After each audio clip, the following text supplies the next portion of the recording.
Hey, this is John Leon Guerrero. Our guest today is Todd Lights. He's been the public address announcer at Dodger Stadium since 2015, a dream job that combines his love for baseball, for the Dodgers, and for putting the silky baritone pipes to use as a broadcaster. Todd grew up in New England and went to his first game at Fenway, so he started off a Red Sox fan. But he moved to Los Angeles in 1985, and he's been a Dodger fan ever since. He's been an actor and a newscaster, and he's done lots of voiceover work, but none of those jobs came steeped with the traditions of baseball, and that's something Todd not only respects but cherishes. And today we get to hear from Todd about why this job is the perfect convergence of his talents and his passions. He may have the desk with the best view in America, and he appreciates it all season long. You're going to love him. Here's Todd Lights. Lions Rock Productions.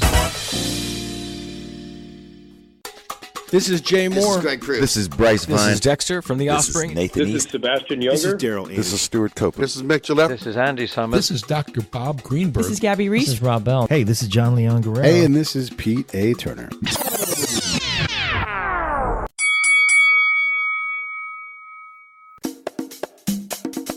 And now, the Break It Down Show with John Leon Guerrero and Pete A. Turner. Hey, this is Pete A. Turner from the Break It Down Show, and we've got a album fight I'm really excited about. This is going to be fun. So let me just tell you who the judges. We have Mike Lipari, who's judged many, many times, and we also have Noble the Rapper, a.k.a. Dan Ruppert, who's judged several times.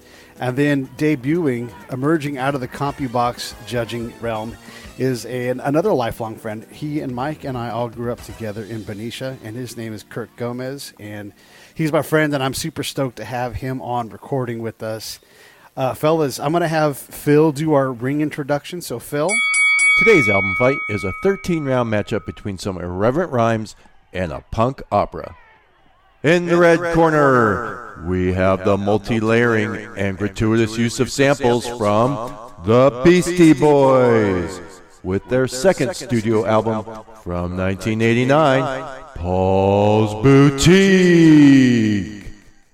And their opponent in the blue corner, we have the pop-punk storytelling of Green Day with their seventh studio album from 2004, American Idiot. Let's get ready to ramble. Take it away, judges. Perfect. Yes.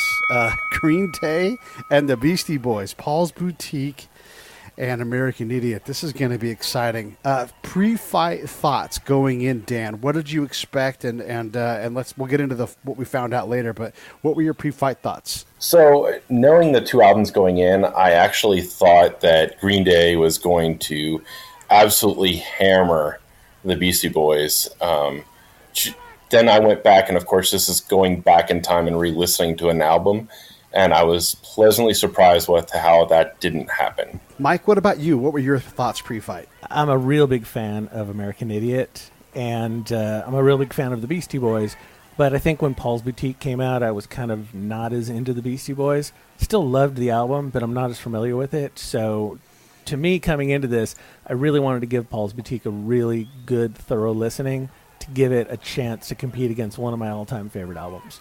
And Kirk, in your debut, your first time being live on the judging side, what did you think going into this fight? Yeah, I'm a little nervous here, but I'll give it my best. So I was thinking that you got two completely different bands from two completely different generations, right? I always looked at the Beastie as that comedic bozo troupe that put together some really good jams.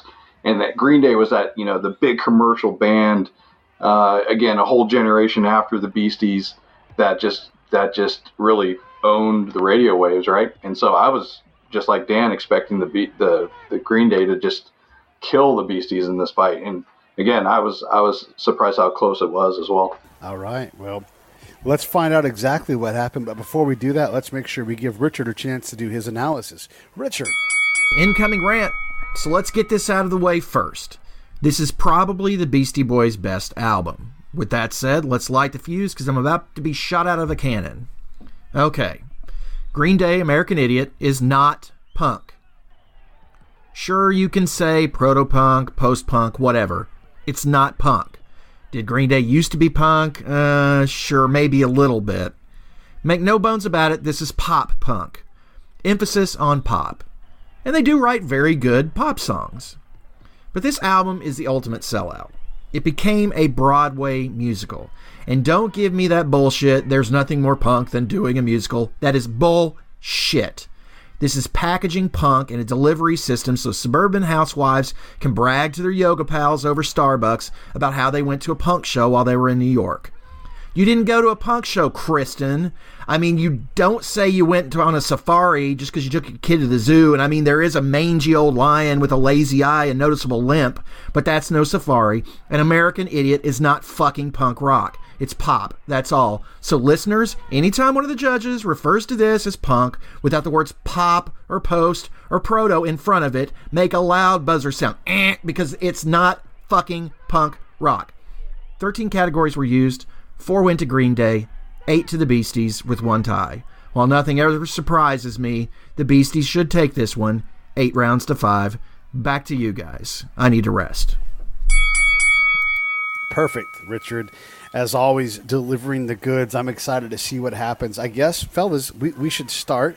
So let me go ahead and say round 1, American Idiot versus To All the Girls. And I'm going to have Kirk go first. Kirk? You know, To All the Girls, I mean, I wasn't sure what I was listening to at first. I mean, it had a cool funk to it. It was getting me in the mood a little bit. I liked the jazz aspects of it. And you know, how it transitioned into the next song, I think was factored into how I judged this song a little bit. I'm actually judging this a little bit on the transitional part at the end of the song as well. The American Idiot, this song for me, it just set the mood for the album, right? It started the energy very high, right? Very contrasting To All the Girls, and it kept the energy going into the next songs, right? And it was kind of comparing 2 completely different intros to the albums for me, right? So it was very hard. And again, going in with my preconceived thoughts of, hey, you know, you got Green Day and this Beastie Boys. I did give the round to Green Day on this one, just for the song content, the energy levels that it brought. But I did give the round slightly to Green Day on this one. All right, cool. Dan, how'd you do it? So first, we all know Beastie Boys are ridiculous with the samples. A little Idris Muhammad, that's a name you probably have never heard before, but a great sample. But you're going up against American Idiot. And American Idiot, after 10 years of Green Day, and nobody knew what to expect at this album, man, they came out really, really strong with that first song. The video itself was great if you ever saw it, but the song was political. It showed the angle and the path of this album. Definitely had to go with American Idiot on this one, 10-9. While I love the Beasties, I love the sample. Remember, this is coming off License to Ill, and it was almost like, wait, this isn't quite what I was expecting. So American Idiot this round. And Mike, what about you? Yeah, American Idiot, that song, do you hear the sound of hysteria, the subliminal mind fuck America? That's less than 1 minute into the song. They just kick you in the teeth. This song really tells you what to expect for the rest of the album. The Beastie Boys are listing hot women for 90 seconds, which, don't get me wrong, I appreciate that, especially the topless waitresses. But it's just really no competition in this first round. Green Day really puts it to the Beastie Boys, and I think that they take a knee here. So I'm giving this one to Green Day 10-8. Whoa. In a knockdown. Wow. No respect to the Beastie Boys from Michael early on. Holy shit. All right. Well, let's go ahead and go round 2. Jesus of Suburbia versus Shake Your Rump. Dan, kick. Okay, so I went through and I listened to Jesus Suburbia, and I was like, okay, this is good. You know, this is strong. I like it. But then, there was just something about the lyrics that kind of threw me a little bit.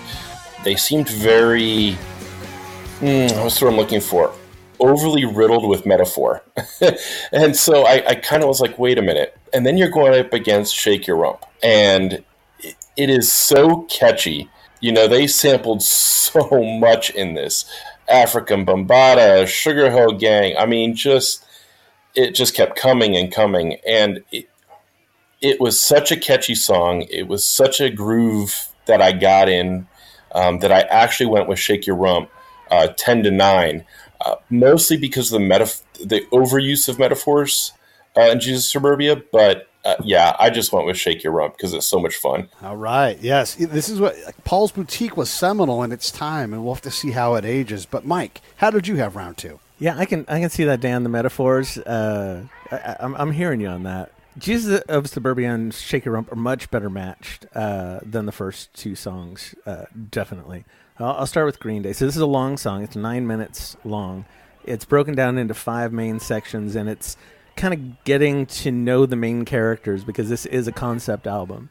So you're beginning to learn about the protagonist and the group he hangs with, and it's just a good start to really the backstory here. What I really like about Jesus of Suburbia is that it really is 5 different sections, but it doesn't feel like a 9-minute song, and the style transitions are not real abrupt. But it does switch between different styles as you go through, from kind of a doo-woppy portion in the middle to a more heavy rock portion later on to the song. And there are some great lyrics in there. I know they're a little heavy in metaphors. I guess you're right there. But the ones that I really pulled out were, I leave behind this hurricane of fucking lies and running away from pain when you've been victimized, tales from another broken home. That, I think, really hit home with a lot of people who actually went through that in the 80s and 90s when a lot of parents were divorcing. And it's kind of tied into this, to our generation, Green Day's generation. Those lyrics really hit me when I heard the song the first time, and they still hit me. Now, Shake Your Rump is a great, great song. One of the best Beasties songs, I would say. And going up against any other song, it would definitely be a win. Great rhymes, clever Beastie Boy lyrics, bringing Alice the Meat. That's one of my favorite ones. Like Sam the Butcher. That's a great line in there. Overall, it's just barely not good enough. So I gave this one to Green Day, but one of the closest rounds I think I had. 10-9 Green Day. All right, Kirk.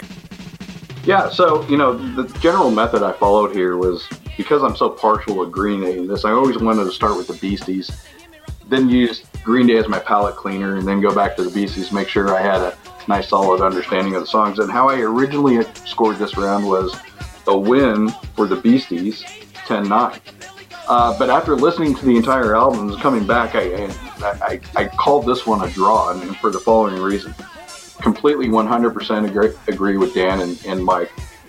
This song, Shake Your Rump, it's fun, it's catchy, and you actually do, when you're listening to it, you're shaking your rump, whether you're thinking about it or not. It's that good. It's that good of energy that comes with it. Jesus of Suburbia, one of the problems I've had with the Green Day American Idiot album in general is the commercialization of it. Green Day being a traditional punk band, it just felt like when they went to make this album, it became overly commercial, and they were leaving some of their roots behind. Jesus of Suburbia to me was more of probably one of the better punk songs on the set, and for me, I upped them a point on that one. High energy again, nice transition from the first tracks. And both of them really worked well for me as the second track of each album. So I called this one a draw. Great songs, both of them, high energy. I liked them. Mike, would you educate Kirk on what happens when you award? Hey, listen, you're absolutely allowed to award a draw, Kirk. Now I'm going to let Mike school you. Actually, I'm glad, Kirk, that you scored a draw, because now I am no longer going to be the bitch. So now you get to take my place. I'm not going to score another draw for the rest of my professional life. Oh shit! And now we can call it. Down. Now we can call it pulling a nad instead of pulling a mic. when you call a draw. So I think that's fair. Yeah, and it's fine. It's your first time judging an official, and we're just having some fun with you. But yeah, we try to pick nits. Like a draw in the whole fight is fine, but we try to get to that point where you're like, it kills me to do it, but here's why this one wins. Right. So that's all right. We'll keep going forward. I'm rolling with it. Let's go to round 3. Holiday versus Johnny Royale. Mike, start us off. I'll start with Johnny Royale. This song just cracked me up when I first heard it. It's just this huge insult fest from end to end, but it works. And, it's the Beasties. I mean, they're funny. That's part of their draw, is that they put together some really good rhymes, and they're funny all the time. Or not all the time, most of the time. Hand-me-down Pumas, while they did, is still a damn funny insult in there. And great sampling, too. I just pulled a couple of the songs that they sampled. One of These Days by Pink Floyd, Mr. Big Stuff by Gene Knight, and even their own Kick It from You Gotta Fight for Your Right to Party. It's such a good song, and it ends up going up against a slightly better song. Holiday is a good young adult anthem about what's wrong with big government from the perception of a teen or young 20-year-old. When you listen through the lyrics, it's just the epitome of what most young people hate about government. And it's a damn good song, too. Musically, it's superior, even with all the great samples from Johnny Royale. This is one of those ones that could easily be a tie. The difference maker for me when I had to pick nits was really just repeat listening. And Johnny Royale was not any funnier the second time or the third time as it was the first time. And when you listen to Holiday, second time, third time, you catch a few little subtleties that you may have missed the first time around. So for me, that was kind of what kicked it over the edge and what could easily be a draw. And I gave it to Green Day just barely, 10-9. Kirk, how did you have the round? Well, I Johnny Royale was just a meh experience for me. I given a couple more seconds, I think it would have been a knockdown. I didn't want to go that far that soon. I think, when you compare to Holiday, I like a lot of what Mike was saying, the themes of the song. You start to realize that, okay, this is track 3. There's a story being told here by Green Day, and it's weaving well in the order that it's being played. On top of that, just the quality of the music. Who did not have this cranked up in their cars when they were driving to work? When it came on the radio, everybody knew the words to this one. It was so catchy. So Johnny Royale, a mad experience for me. I think Eggman saved it, which is the next track we'll go into. But I scored this one 10-9. Dan? Listening to it, there's a lot of political undertones on both songs, right? Do you want to make mention, who would have thought, going back to listen to Johnny Royale, that Koch and Donald Trump would make an appearance? Just saying, very bizarre that happened, right? But I took Holiday as almost a continuation, in a way, of Jesus' Suburbia, but from a different perspective. I didn't really catch that the first time I went through this album. But like you said, it's telling a story, but it's telling it from different perspectives, it sounds like. And so that's kind of what gave Holiday, to me, the nod over Johnny Royale. Johnny Royale was, of course, the insults and the great music and samples and everything you expect from a Beastie Boys song. But Holiday gave me a interesting perspective from Green Day's point of view. So, that being said, I actually went with Holiday 10-9. All right, I like it. This is exciting. This is a close fight. Let's go ahead and go round 4, Boulevard of Broken Dreams versus Eggman. And I'm going to have Kirk start us off. Yeah, but it was a knockdown for me, Beasties, on this one. And I'll tell you why. I mean, Eggman, just like Shake Your Rump, this song just rocked me. And just, had me going, and I was pumped listening to it. Just loved it. The visuals of it, you just picture an Eggman, badass car, cigs out of the lip, great beat. I was dancing to it. It was awesome. Boulevard of Broken Dreams, I think it starts out great. Don't get me wrong. I love the fact that, Billy's initiating this conversation with the universe that dwarfs him. But somehow it loses the inertia that the previous songs established. It kind of got a little schizophrenic in the middle there for me. So, and then it just kind of petered off toward the end. That really lost me on this one. So I did call it a knockdown. I gave Eggman because I had so much fun with it. the knockdown 10-8. Wow. All right. Big knockdown. That's awesome. Dan? Okay, so I really, really, really like Boulevard of Broken Dreams. Partially because I can relate to the song in a lot of ways. Just that feeling of struggling with depression. You know, it's something that I think every person can connect with in some levels. Again, you're hearing the story from Green Day, again, from a different perspective. So I really, really, really enjoy Boulevard of Broken Dreams. That being said, switching over to Eggman, it's such a good song. It's, again, the sampling, some of the lyrical play on words that they do, and just the way they are able to give their story and add fun to it. And yet, when you go back in and look at the lyrics, you realize it's not just a fun song, but that there's a message to it. But you're going up against Boulevard of Broken Dreams. And so I actually went Boulevard of Broken Dreams 10-9, only because of how closely I can relate to that song. Perfect. And Michael? So maybe Boulevard got played a bit too much. I know this one did get a lot of airplay from this album. It's a strong song and could probably beat a lot of the other tracks from Paul's Boutique. But if I've got to pick nits, and you have to That's right. determine who's going to win, I think the sections just are a little on the poppy side for Green Day, and they're supposed to be a punk band. So that was kind of what pushed it a little bit over towards Eggman. Eggman's just got, Dan said, great sampling, Superfly, Dance to the Music, Drop in the Slot by Tower of Power, Sport by Lightning Rod, which I wasn't familiar with Kool and the Gang, and of course the main title from Jaws, freaking genius. You pull a sample from Jaws. Well, this is what makes Paul's Boutique a great album. Yeah, that was it for me. When I was like, that's the theme from Jaws. It's the fucking theme from Jaws. Okay, they win. So I gave this one to Beastie Boys 10-9. Not a knockdown, but clear win. All right. Well, let's keep moving. Round 5. We Are the Waiting versus High Plains Drifter, a personal favorite of mine. Dan, start us up. All right, so High Plains Drifter uses the great bass line from ZZ Top. They use some of the Eagles in there.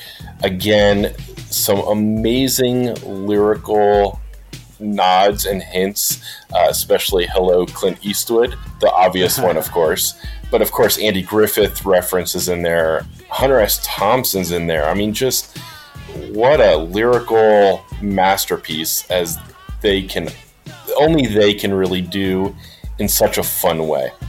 But you're, again, Are We the Waiting? So, interesting about this song, it's like a continuation of the song prior. And it's the best way I can describe it is it's a contrast to Boulevard of Broken Dreams, right? So it's still loneliness, but yet it's a different way of saying it and a different way of playing it, right? So because of that, and the way I started listening to this album as I was going through and hearing the story, and this one I actually went with Are We the Waiting? Very close, by the way. Super close, 10-9. But man, High Plains Drifter, I didn't give it enough credit when I first heard it. And now, years later, it is definitely becoming one of my favorite Beastie Boys songs. Unfortunately, I liked Are We the Waiting, but not by much. And then let's have Mike go. So High Plains Drifter is a good Beastie song. It gets a bit repetitive, and in the end, it didn't really stick in my head as much as some of the other songs did when I was listening to it. And Are We the Waiting it's got a strong beat, it's got really good guitar licks, and one of the better vocal performances from Billy Joe. It's a bit shorter than some of the other songs on the album, but it doesn't suffer from it. Some of the later songs on the album that are super short do suffer a bit from being that short. It was an easier round for me to give to Green Day 10-9 over the Beasties. I just didn't get a whole lot out of High Plains Drifter. Kirk, how did you have it? Yeah, High Plains Drifter, I'm agreeing with the guys. I didn't go for the complete knockdown. I actually changed my score later. 10-9 Green Day on this one. I wasn't feeling it so much with High Plains Drifter as I was with the other song. I pictured myself on the hood of my car on the bay listening to these things. They both work. In the end, when you listen to the lyrics of Are We Waiting, it just spoke to me. I think the message it was trying to weave, we've all been there. We've all felt the emotion that it was selling, right? So I did give the round to Green Day on this one, 10-9. Sorry, Beastie Boys. And let's be sure that we understand that his car was called the Nadmobile. Let's yes, it was. Into round 6. And it was green. Green. St. Jimmy versus the Sounds of Silence. Mike, start us up. St. Jimmy really cooks. I love the guitar work on that song. It's Green Day. It's kind of punk. It's a bit shorter than I thought it should be, and I think it does suffer from that. And again, I'm picking nits here. But that last little punch, and don't wear it out, is a little bit over the top. And then you listen to the Sounds of Science, and the creative sampling just... we keep talking about it, but we're going to keep talking about it because the sampling only gets better as this album goes on. They've got a ton of Beatles samples, and I am really sure that they're sampling one of those cow toys that we all used to have when we were little kids, where you tip it over, it goes... And that's just genius. That's crazy. But it's the Beastie Boys, and they win the round. Just from the cow noise, they win the round, 10-9. I love it. Kirk?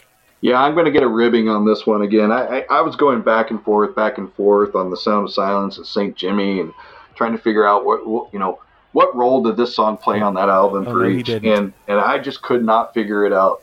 It just seemed St. Jimmy just was mediocre lyrics to me. I don't think the nuclear guitar strums, which are great, and the drum bangs, could save this song. I didn't know where it fit in the place of the quote-unquote opera that they were trying to weave.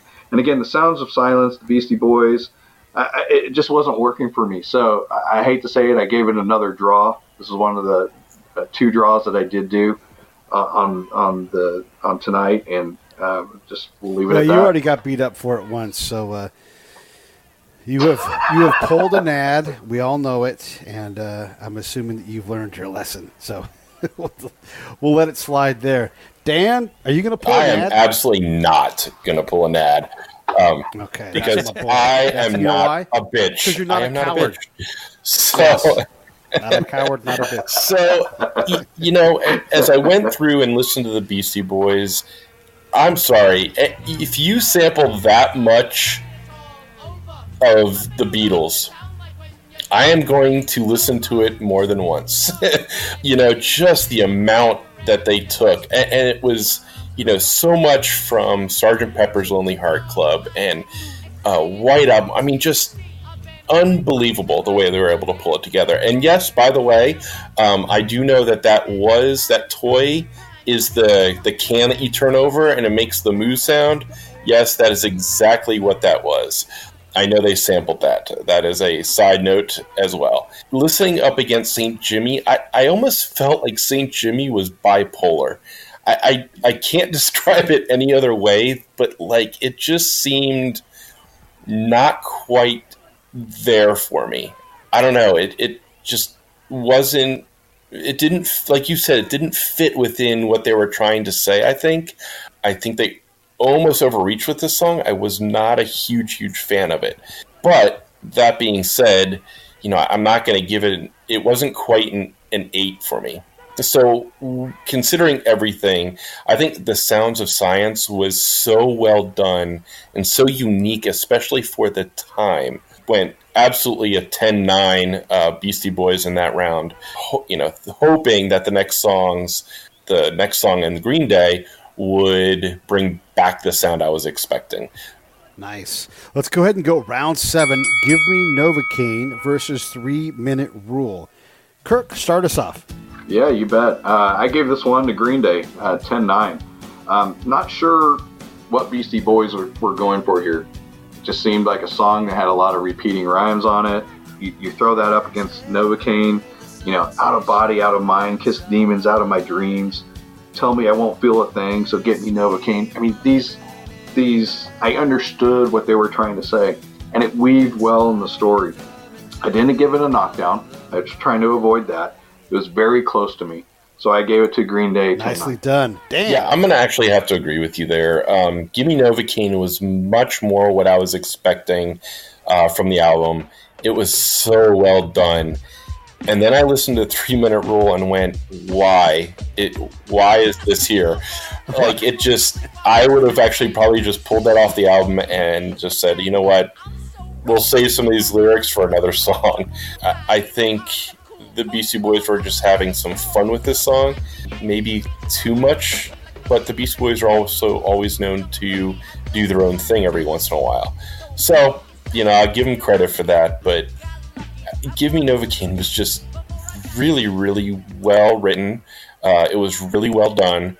It gave you a unique sound that you were kind of like, wow, this is Green Day.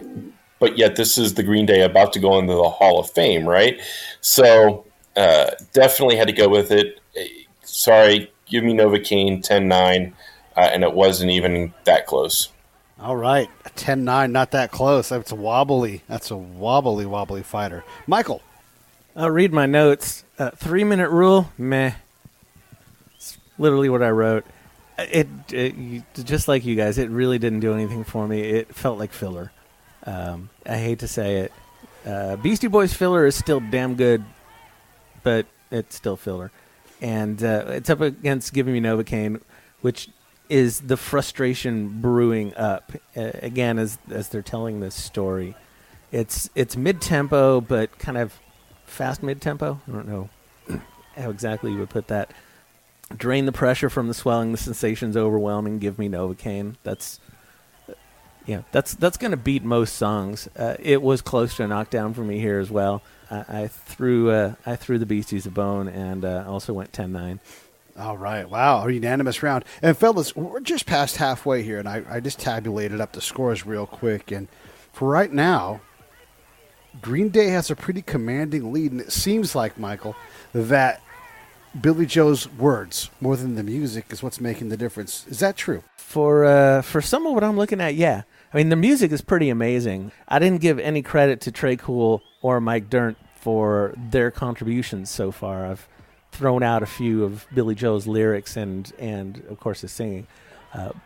But the lyrics really are telling a story. And that's the whole purpose of a concept album. If you're not telling a good story, your concept album is not going to be very good. So the lyrics are really how you tell the story, and then the music pushes it forward. Dan, I'd like to talk to Noble the rapper, because he knows that this Beastie Boys album was a gigantic leap forward in terms of rap and cleverness and the lyrics in general. The all of the things that the Beastie Boys are doing doesn't seem to be winning them the fight at this point. Is that going to change? I think it will. And you have to remember, part of the issue with this album was that it is coming off of License to Ill. And so people were expecting something else, I think, initially when they first started listening to Paul's Boutique. And lyrically, there was a shift in rap at this point that was slowly shifting to more, I don't know, metaphors, a little more punch, a little more innuendo, double entendre, things like that. And so they were experimenting with lyrics. They were experimenting with sound at a time that I think people were expecting the old Beasties and then listening to some of the newer hip-hop coming out and weren't quite sure where to put this album. Although I think as the Beastie Boys went through this album, they do pick up the pace a little bit. So, yeah, I think it was just part of it was timing. Part of it was a follow-up to License to Ill. And then, Kirk, it's your first time in. When you do this song v song, you're forced to see the album in a different way. What is your insights as we hit the halfway point here in this fight? Yeah, so like I said, I'm heavily influenced by where that I was at that point in my life when I heard that music. I also did a little research on each, and I'm also a little bit influenced on the angle the album took at the start. So, for example, Green Day, they had some previous albums released that didn't do so hot, and American Idiot was their answer to that to increase sales, the commercial side of it. Whereas Beastie Boys, they were expected to do resounding success with this, and maybe this wasn't well received at first, but it was received well later and really cemented who they are to this day. And I kind of take that big picture approach. Those are factors certainly, but I think what is the most fun, what had the most influence and what affects me to this day, that all weaves into as variables. Well, let's keep it going. Let's go ahead and go round 8. She's a Rebel versus Hey Ladies and 5-Piece Chicken Dinner. All right. Let Dan go ahead and do it. Okay. So let's be honest. Hey Ladies is iconic. You know the song the second you hear it. And there's no reason why the Beastie Boys would never have put this song on probably every single greatest hits album they will ever have from now until the end of time. Of course, the famous sound in it, the bell, the need more cowbell. I mean, this song is massively fun. I do love the sample that they took, by the way, of a classic punk song, Ballroom Blitz, from She Thinks She's the Passionate One. Great take on it. Great play on the words. They use TV themes. They use all sorts of, Chachi and Charge, and just had a lot of fun with this song. And then when you're matching it up against She's a Rebel, you could tell She's a Rebel was pretty much about every girl Billy Joe had ever dated, right? Like, you could tell that was his kind of ode to it all. And it was good. It wasn't horrible, but you're going up against Hey Ladies. It's just like, yeah, just on to the next. The second you hear Hey Ladies and 5-Piece Chicken Dinner come on, you're like, yeah, you're not winning this round. So Hey Ladies, 10-9. It is what it is. Hey, this is John Leon Guerrero, co-host of the Break It Down show and fellow producer here at Lions Rock Productions.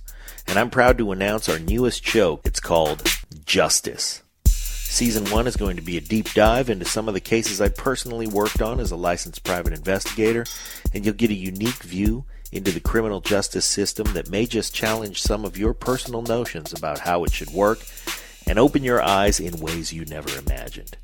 So keep your ears open for Justice, a brand new podcast from Lions Rock Productions to iTunes, Stitcher, and wherever you get your favorite podcasts. 10-9. It is what it is. Michael? Yeah, She's a Rebel is a really good song. It gives the listener a glimpse into the protagonist's feelings about what's her name, his lady, and it suffers from being thrown into a fucking blender. So it's a good song, but Hey Ladies, I mean, seminal. It was the song that showed us the Beastie Boys weren't a novelty act, which after License to Ill, they could have easily been thrown into that. And instead, they come out with Paul's Boutique. They come out with a song like Hey Ladies with 16 different fucking songs sampled in it. 16. That's amazing. You would not know it by listening to that song. You listen to it without doing any research. You're like, no, that's I counted like 8 samples, 9 samples. You do the research, 16 songs, and you just can't tell. This song is so well constructed. It's an easy win. It could probably beat any song on American Idiot. Lucky for Green Day, Hey Ladies only appears once. Yeah, Cole Kutchner could do a whole season just on that one song. And we didn't even consider Five-Piece Chicken Dinner so far. Kirk, what do you got? Yeah, I agree with the guys. I didn't write a whole lot about She's a Rebel, other than my only comment here is, man, that's my wife, and if I don't her being a rebel, if I don't rate the song very high, she's not going to like me anymore. No, I'm joking. All joking aside, I think the Five-Piece Chicken Dinner, the eclecticness of the sounds that they present there, I blew away the Green Day on this one, 10-9. Wow, nice work. All right, let's go ahead and move on to round 9. Extraordinary Girl versus Looking Down the Barrel of a Gun. And let's have Mike start us off. Yeah, this is another tough one for me. Extraordinary Girl is the start of the breakdown in American Idiot. So it's where the mood starts to shift. She's getting ready to leave. He has no idea. I've always liked the lead-in into Extraordinary Girl. It's kind of a tribal drumming, and then the song just breaks it apart, and it's just a straight rocker. Definitely one of the better songs. Just really cool the way they threw that song together. And then going up against Looking Down the Barrel, that's another strong offering from the Beasties. A subtle shift in mood and style from what you've heard before, and it rocks. It rocks really well. I didn't actually write down the sample that they took from the original artist, but the sampling in this song is one of those cases where the Beasties have taken somebody else's work and made it their own. So it is this was one of the tighter rounds, probably the 2 or 3 tightest rounds to score. I just barely gave this to the Beastie Boys, 10-9. Over Extraordinary Girl. I felt horrible doing it, but it's just a little bit better. That's what it comes down to. Kirk. Yeah, Mike, don't feel horrible. I did the same. Beasties 10-9 on this one. I think rather than focusing on Barrel of the Gun, which I like is a great song, for me, the placement of in the Green Day song list, right, where Extraordinary Girl is it just seems to. This is where it starts trailing off for me. It starts becoming a little bubblegummy, deviating a little bit from the traditional Green Day punk. It turned into gobbledygook. Rather than, I feel like they were really stretching here to try to fit a song within the story, right? Rather than just delivering a good Green Day song. And I gave this one to the Beasties 10-9. Dan, before you go, I just want to point out we went from Hey Ladies to Five-Piece Chicken Dinner to Looking Down the Barrel of a Gun in 3 songs. That, as a rapper, you have to appreciate the challenge in writing those 3 songs and having the audacity to put them together. I'm going to let you do your own analysis, but I had to make that point because it's just it's an incredible thing. Dan. Yeah, when you put an album together, sometimes you've had songs that you've recorded here, and then you put another song, and then you decide where you're going to put it in the track list. And interesting choice, like you said, to have those 3 back to back to back. I'm not sure I would have had the audacity to do it, but it's the Beasties, and of course they have the audacity to do anything they want. Now, Looking Down the Barrel of a Gun, I'm going to tell you now, anybody who samples Pink Floyd is a winner to me. They sampled Time from Dark Side of the Moon. They also had, if you missed it, a little sampling of Mississippi Queen. Gotta love that. Yeah, okay, great. Yeah. And the lyrics, they did a really, really fun job of putting the lyrics together in a way that was similar to every Beastie Boys, thing you'll hear, but they layered it a little differently in this song. I kind of liked it. They played a little bit longer with not just a repeating sound, but a repeating line. It's going to get you, it's going to get you, it's going to get you, girl, it's going to get you, Looking Down the Barrel of a Gun. They had a little fun with that, and I kind of liked it. But going over to Extraordinary Girl, I actually found it a little simple lyrically to me. I thought the music was good.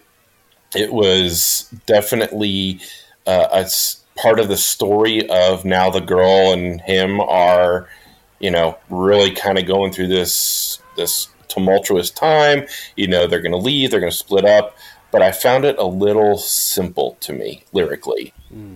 Because of that, I ended up going with the Beastie Boys 10-9, but not necessarily just musically. It was more because of lyrics than anything else. Dan, yes or no question. Is Looking Down the Barrel a leftover song or a song that transitions between License to Ill and Paul's Boutique? I wouldn't be surprised if they did this song, one of the first songs they did on this album. I think that's a high possibility. I think it was probably a transition song. But again, man, I don't know if I would have thrown it where I threw it in the playlist. I think I don't know. I'm not sure I would have done it that way, but man, I really liked it. I think it was a little bit of a throwback to License to Ill, which was, I think, what people expected from the get-go. Dan does not give a fuck about a yes/no question. No, he will just keep on going. Well, it's not a question it's not a yes/no answer. It really isn't. I don't know. Mike answered it. He nodded his head yes. Yeah, I just nodded my head. I can't. I think of all the songs on Paul's Boutique, maybe Johnny Ryle and Looking Down the Barrel could have been Licensed to Ill. I don't think any of the other ones could have. Knowing the history of the Beastie Boys, it's if it were any other band, I would have easily said yes. If it were any other band, that's the problem with the Beastie Boys, right? Come on. One of them had memory loss and thought he was a country western singer, and they put that song that he did on an album because the guy swore he was a country western singer. Only the Beastie Boys can do stuff like that. So you never know what the right answer with the Beastie Boys is going to be. Well, the right answer is going to be round 10, Letter Bomb versus Car Thief. Kirk. Yeah, boy, this was a tough round for me because, you listen to both songs. Letter Bomb, I really didn't know where it belonged in the story, so I kind of threw the story aside for a second. I listened to them, and I took the guise of which song would be better played at a party for me, right? And because, Letter Bomb, steady, rhythmic beat, ear candy, I loved it. Man, the Car Thief, listening to the Beasties, that one rocked to me. I originally called this one a draw. I think Car Thief edged Green Day out on this one, 10-9. All right. Dan? Yeah, I'm going to have to kind of agree. Although one thing I did like that Green Day did in this was reference back to Jesus of Suburbia, St. Jimmy. I like the way they did it because it shows that it's part of the story. Obviously the romance has ended and this is where they're at. But I don't know. I think that Car Thief was just a touch better.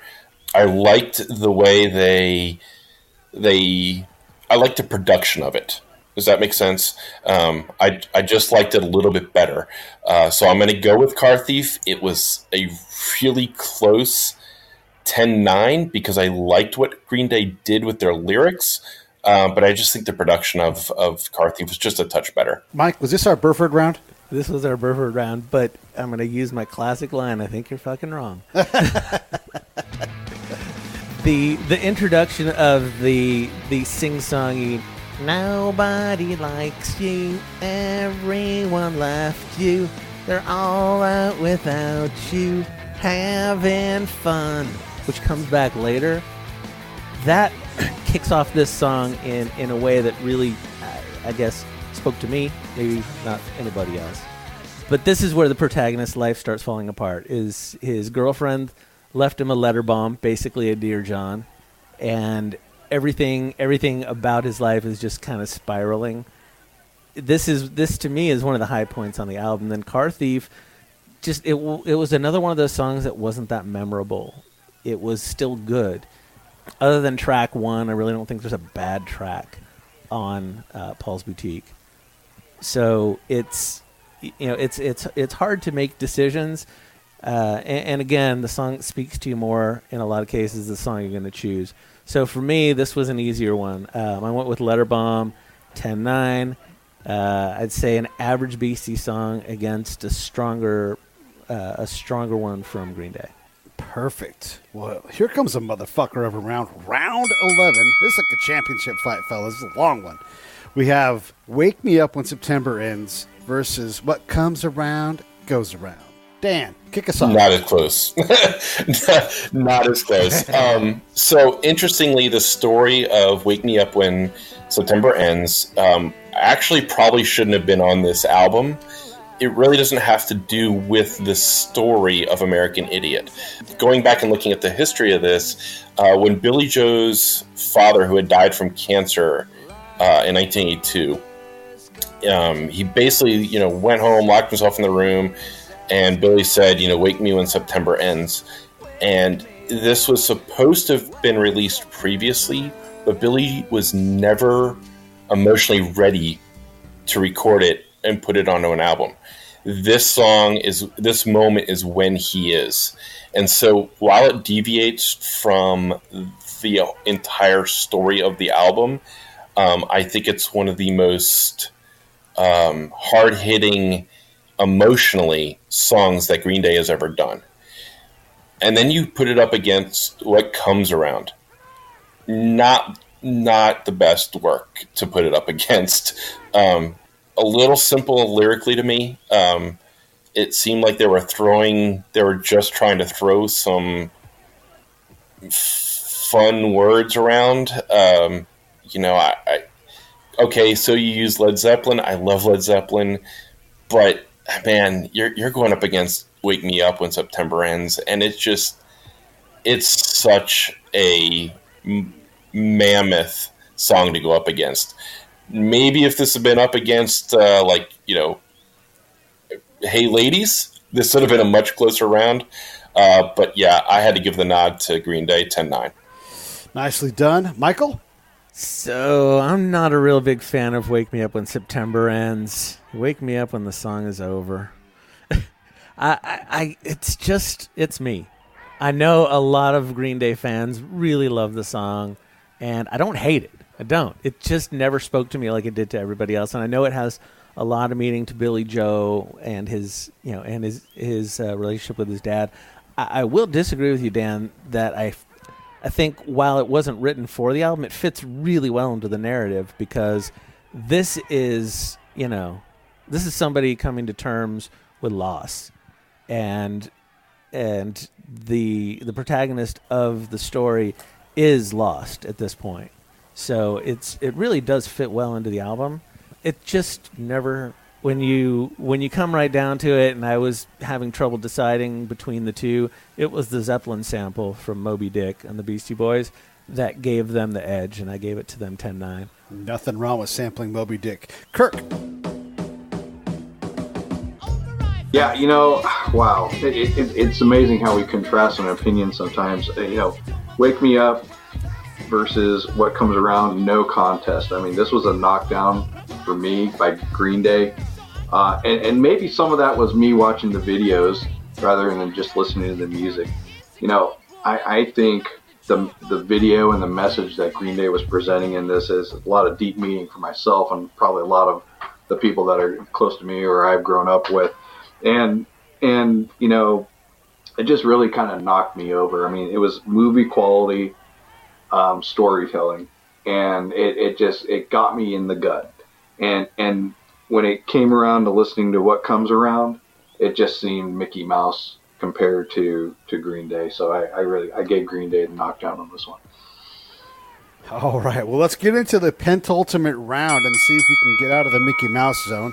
We've got Homecoming taking on Shadrach and Ask for Janice. Michael, start us off. A 9-minute song. Usually with a 9-minute song, what would I say, Pete? It needs a haircut. This song does not need a haircut at all. I love this song. I have always loved this song since the first time I heard it. It is so well constructed from beginning to end with the different sections and throwing a bone to your bass player and your drummer to actually sing a couple of verses each, their own little pieces of the song. Homecoming is just one of Green Day's best, in my humble opinion. The sections flow together really, really well. It's musically above what they've done in the past, and it just is not gonna be kind to whatever comes up against it. I was very kind and gave Shadrach a 9 instead of an 8. Shadrach is good. It's got some great sampling in it. It just doesn't stand up to an opus like Homecoming. So easy choice for me, 10-9 to Green Day. Kirk, what do you think of Mike Humble's opinion? Oh wow! It's really amazing me the contrast here. I went the opposite. I gave Beasties this round. I gave them a knockdown, and maybe that was because of the previous knockdown round. and let me tell you why. Right? I mean, so I started with the Beastie Boys before I went to Green Day, and it was another booty shaking song, and Gonad was liking. I mean, and again, I was watching the videos when this was playing, right? And it was like this graffiti, video. It was just way cool, right? And then when I went to listen to Homecoming, again, good. It was a good song. It was. But I found a disconnect between the music and the underlying message. And it was this weird vibe between something serious and something punk. And it really didn't work for me. So it was a buzzkill after listening to Shadrach. So, yeah, I gave it to the Beasties, 10-8. What a shocker. When you talk a 9-minute song, and it's funny that I'm going to say this because of the next round, but usually, man, like 9-minute songs, at some point I'm kind of like, oh no, I'm done. And while I love the way Green Day mixed it up and did this different, almost different layers to it, I don't know. I couldn't get into it as much as I was hoping to get into it. It is great for the story. It is great for the album. It is great for the story. As we know, the rock opera thing, it did really well, right? So I'll give them credit for what it was as part of the album. But I just couldn't get there. I couldn't get to the point of where I felt like this was one song of 9 minutes, and I was like, no, moving on, please. And then you listen to a very Beastie Boys song, it was, and the samples again, and how I am about lyrics, how I am about wordplay. I mean, you mentioned Alfred E. Newman. I mean, come on, Mad Magazine, seriously? Jerry Swagger, Jerry Falwell, Rambo, biblical characters, I just had to give it to the Beastie Boys. 10-9, just couldn't get there. I will say this, Jesus of Suburbia, that's a 9-minute song, isn't it?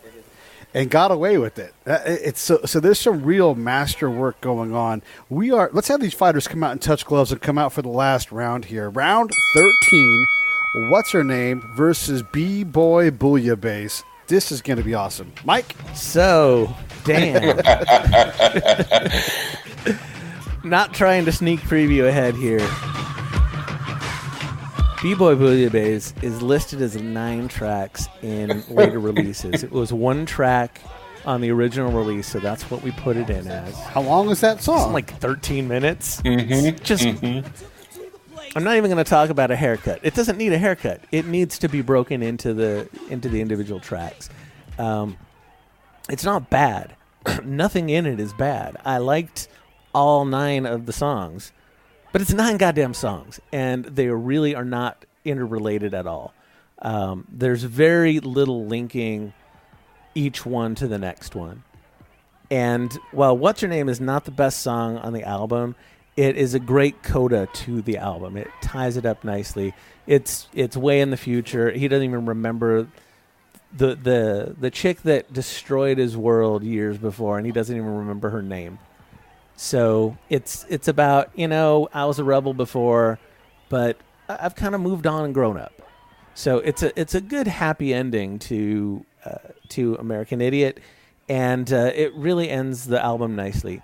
And B-Boy Bouillabaisse is just kind of bunch of stuff thrown together. And while it's good, it just doesn't edge out a good closing track to a good concept album. So I gave this one to Green Day 10-9. Technically, it is a bouillabaisse, though. Dan? 99 out of 100 times, I would absolutely agree with you. This is the one time I just was like, you know what? This is the Beastie Boys. And in a way, this song, this mashup of sample and lyric and 9 songs in 12 minutes and just this whole thing that it became was almost to me quintessential Beastie Boys. It's like, could any other artist, even in the time or even today, get away with this in a way that the Beastie Boys did? I just think it was so unique and so different the way they did it, which is funny because I wasn't really about it in the last thing, but I think it's because of who it is and because of the way they are and who they are, it actually works. Like you said, it's a true bouillabaisse. What's Her Name I liked. It wasn't that I didn't like it. I just think because you're up against the Beasties doing what the Beasties do, and at this point of the Green Day story in this, I was kind of like, okay, I see how you got here. I'm not sure, like, this is a good wrap-up, but I was hoping for just a touch more to wrap it up. I actually went Beastie Boys 10-9, but yeah, 99 out of 100 times I would have absolutely agreed with you, but this is that one time. It's a 1%er. Gomez, what do you got for us? Yeah, so starting with Green Day on this. Well, Green Day won the round for me, 10-9. The reason why, What's Her Name, right? Just a perfect ending to a story.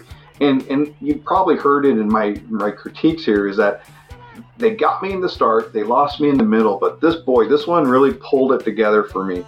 And it spoke to themes like, you know, the things that once weighed so much to you don't so much anymore. And like Mike was saying, I couldn't agree with him more. You don't even remember those girls' names anymore, but at the time, wow, that was like just pulverizing time in your life. And I got the song. I really liked it, and I thought it fit well in the story as well. Bouillabaisse, I mean, shit, man. I really thought I missed a sign to the end of the road on this one. And it, right? And where I found myself bumping along on some dirt road. I didn't know what happened to me. I was riding high on Shadrach, right? I gave him the 10 knockdown. And this one, I just was like, whoa, what happened here? And I felt like I kind of veered off. So didn't give the knockdown. I gave it to Green Day 10-9. But boy, thumbs up to Green Day on this one. It really wrapped it up well for me. All right, that puts our fight together. I will say that is a complicated round because across the CompuBox judges and you guys, we have no idea. It's a straight tie across all 6 judges. So that lets you know how hard that particular round was to judge. But we do have the conclusion of the fight. Let's get Richard's analysis. Richard, what did you hear? Another tie. Very interesting. While the numbers could predict that tie last time, this time we have a bit of an upset, maybe? I don't know. But it's not surprising. American Idiot is a good, solid pop concept album. And for those wondering, is Richard going to be pissed? Nah. Remember, my only beef with American Idiot is the idea that it's punk. I own the album, bought it when it first came out, listened to it quite a bit. It's fine. It's just not punk rock. Not a lot really here to analyze. Just a pure split where 2 judges disagree on which is better and one sees it right down the middle. The final average of the scores come out to only 1 point difference for Green Day. That doesn't even average to a full round win.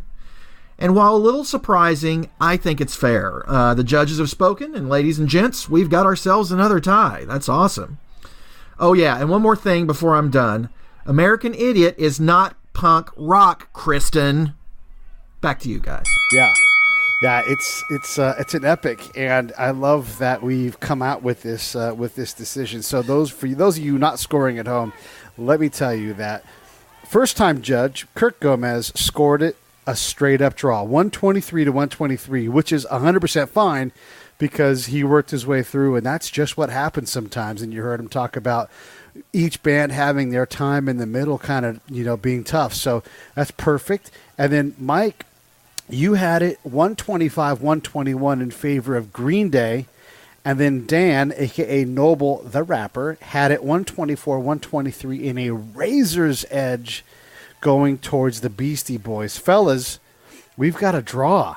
And Mike, really quickly, what do you think about that outcome? And let's also note that the CompuBox numbers agree with you guys. The other three judges, myself, Phil, and Brian Tice, who's done a ton of judging, agree. We can't decide, and it looks like I did the Kirk thing, and it actually looks like Phil kind of goes the way that Mike went, favoring a little more heavily against the Beastie Boys in favor of the Green Day, and then Brian doing the same thing as Dan, a razor's edge decision for him to go with the Beastie Boys. What does that tell us, Mike?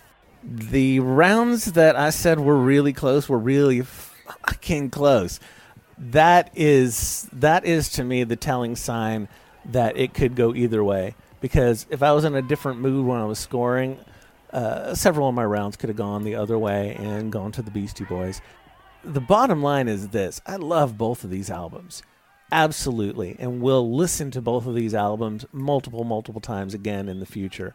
So for me, the statistical tie is not necessarily a bad thing. It means that we all agree that these are two strong albums, and it's really hard to pick one over the other, even in the song v song format. Dan, what do you think about this outcome? Not surprising. I mean, you're talking two Rock and Roll Hall of Fame acts that were both, in some ways, cutting edge for their sound, played with things in ways that other artists did not. So it doesn't surprise me that while you're talking two different genres of music and two totally different ways of putting an album together, one telling a complete story and then one just doing what they do, it doesn't surprise me. And there's a reason why both of these bands are in the Hall of Fame. There's a reason why both of these artists are iconic and probably will be for a very long time. I can listen to both of these albums and not feel like I'm listening to one of their worst albums. They're really well done. And it shouldn't surprise anyone when you go back and listen to these types of artists and these types of songs and these types of in the eras in which they were written to be this way. Like you said, I could have listened to it in a different mood and scored it a completely different way. And that's what makes this album fight so good and yet so difficult. So let's talk to our newest judge here. Kirk, you did a great job, by the way. So don't hang your head at all. You scored it a draw. I also scored it a draw. I'm curious, if you were to break, and it's off the top of your head, if you were to break your two tied rounds where you lacked the moral courage to pick a winner, would that have decided the fight? No, it would not have, and I would not change my rounds. I mean, look, I came into this expecting Green Day to smash Beasties, right? Then we judged song by song, and I gave my honest opinion on that. Then you got, if I had to really do a tiebreaker here, which we're not, but if I had to do a tiebreaker, given what I learned, given how well the Beastie Boys stood up to Green Day, you got to take into account what the Beastie Boys did in '89 versus what Green Day did in the 20-somethings, right? Beastie Boys have longevity. These songs still work. I don't know where Green Day is going to be at in 10 to 15 years, and if these songs will still speak the same in those 10 to 15 years. I would actually be tempted to tip the scale toward the Beastie Boys and get the win this time. And but we're not. The score is what it is. But quite honestly, I am surprised. I have a different outcome today than what I started with. And that's sort of the whole album fight idea, isn't it, Mike? Yeah. Give us the disclaimer, would you? Well, the disclaimer is this. While we may pick nits, we may say some less than nice things about some of the tracks, the albums are here for one reason and one reason only, because we love this music, we love these artists, and we love these albums. You do not make it into the ring if you are not a top album and you are not one that everybody judging is fond of, really digs. So, listeners, please go out, download these, buy them if you still buy CDs, support these artists, and listen to some excellent music. Yeah, and as I always say, it is one of my favorite things in the whole wide world to record this with two of my high school friends, two people that I've known for a long time. So it just makes my heart happy to share this time with them. And of course, you know, my battle buddy Dan. Dan and I have been in a combat zone together on the same patrols. We have done this stuff, and I just can't say enough of all of these experiences. Thank you guys for this. Thank you to Phil for all the work he does, and Brian Tice because he helped me put this together along with Mike, and also Richard Lackey, of course, whose analysis is fantastic. Great work, everybody. Thank you all so much. Anything in closing from anybody? Actually, I'd like to say, Pete, being overseas with you, I believe we talked about this type of thing more times than I can remember, and it's fun to do it now, recording it and talking about it for a lot of people to hear, not just us in the middle of nowhere, Afghanistan. Yeah, I think you're right. I've been thinking about this concept for a long time, and it's evolved into what it is, and it continues to evolve. So, again, thank you, everybody, and there'll be another fight next week. I think we're going to get Van Halen and Erasure in the ring together, finally. Erasure had a cut over their eye, and they had to take a week or two off, and then we have a monster fight coming up at some point. I'm not going to say yet, but it is probably the biggest fight we've ever had. Take care, everybody.